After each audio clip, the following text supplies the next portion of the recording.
ಎಲ್ಲರಿಗೂ ನಮಸ್ಕಾರಗಳು. ನಾನು ನಿಮ್ಮ ವೈಎಂಆರ್.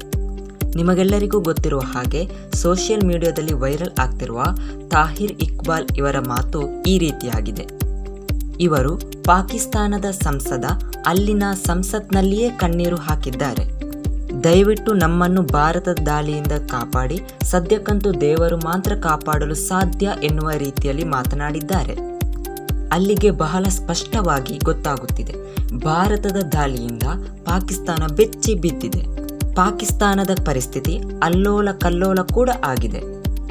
ಪಾಕಿಸ್ತಾನ ಅಂತಾರಾಷ್ಟ್ರೀಯ ಮಟ್ಟದಲ್ಲಿ ಧೈರ್ಯವನ್ನು ಪ್ರದರ್ಶಿಸುವ ಉದ್ದೇಶದಿಂದ ಮತ್ತು ತನ್ನ ಹುಳುಕುಗಳನ್ನು ಮುಚ್ಚಿಕೊಳ್ಳುವಂತಹ ಉದ್ದೇಶದಿಂದ ನಾವು ಹಾಗೆ ಮಾಡಿದ್ವಿ, ಹೀಗೆ ಮಾಡಿದ್ವಿ, ರಫೇಲ್ ವಿಮಾನವನ್ನು ಹೊಡೆದು ಉರುಳಿಸಿದ್ವಿ, ಭಾರತಕ್ಕೆ ತಿರುಗೇಟು ಕೊಟ್ವಿ, ಹಾಗೆ ಮಾಡಿದ್ವಿ, ಹೀಗೆ ಮಾಡ್ತೀವಿ ಮಾತನ್ನು ಹೇಳ್ತಿದ್ದಾರೆ. ಆದರೆ ಪಾಕಿಸ್ತಾನದ ಅಕ್ಷರ ಕೂಡ ಬೆಚ್ಚಿ ಬಿದ್ದಿದೆ. ಏನು ಮಾಡಬೇಕೆಂಬ ಪರಿಸ್ಥಿತಿ ಎದುರಾಗಿದೆ. ಅಲ್ಲಿನ ಪ್ರಧಾನಿ ಕೂಡ ವಿಲವಿಲ ಒದ್ದಾಡುವ ಪರಿಸ್ಥಿತಿ ಎದುರಾಗಿದೆ. ಇಂತಹದ್ದೊಂದು ಪರಿಸ್ಥಿತಿ ತಂದುಕೊಂಡದ್ದು ಕೂಡ ಪಾಕಿಸ್ತಾನ.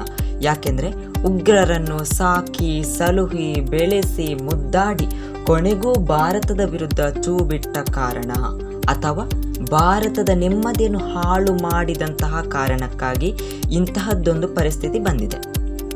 ಸಂಸದರೇ ಸಂಸತ್ನಲ್ಲಿ ನಿಂತು ಕಣ್ಣೀರು ಹಾಕುತ್ತಿದ್ದಾರೆಂದರೆ ಅವರ ಪರಿಸ್ಥಿತಿ ಎಲ್ಲಿಯವರೆಗೆ ಬಂದು ನಿಂತಿದೆ ಎಂಬುದನ್ನು ನಿಮಗೆ ಯೋಚನೆ ಮಾಡಿ ನೋಡಿ. ಇಲ್ಲಿ ಬಹಳ ಚೆನ್ನಾಗಿ ಅರಿವಾಗ್ತಿದೆ.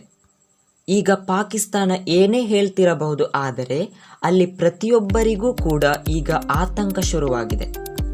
ಭಾರತದ ಸುದ್ದಿಗೆ ಹೋದರೆ ಪರಿಸ್ಥಿತಿ ಏನಾಗುತ್ತದೆ ಎಂಬುದು ಅವರಿಗೆ ಬಹಳ ಚೆನ್ನಾಗಿ ಅರಿವಾಗಿದೆ ಬಂಧುಗಳೇ. ಇದರ ನಡುವೆ ಸಾಕಷ್ಟು ಬೆಳವಣಿಗೆ ಆಗ್ತಾ ಇದೆ.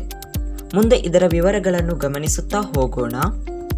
ರಕ್ಷಣಾ ಸಚಿವರಾದಂತಹ ರಾಜನಾಥ್ ಸಿಂಗ್ ಇವರೊಂದು ಮಾತನ್ನು ಹೇಳಿದ್ದಾರೆ. ಈ ಆಪರೇಷನ್ ಸಿಂಧೂರ್ ಇಲ್ಲಿಗೆ ಮುಗಿಲಿಲ್ಲ, ಇದು ಕಂಟಿನ್ಯೂ ಆಗ್ತಾ ಇದೆ.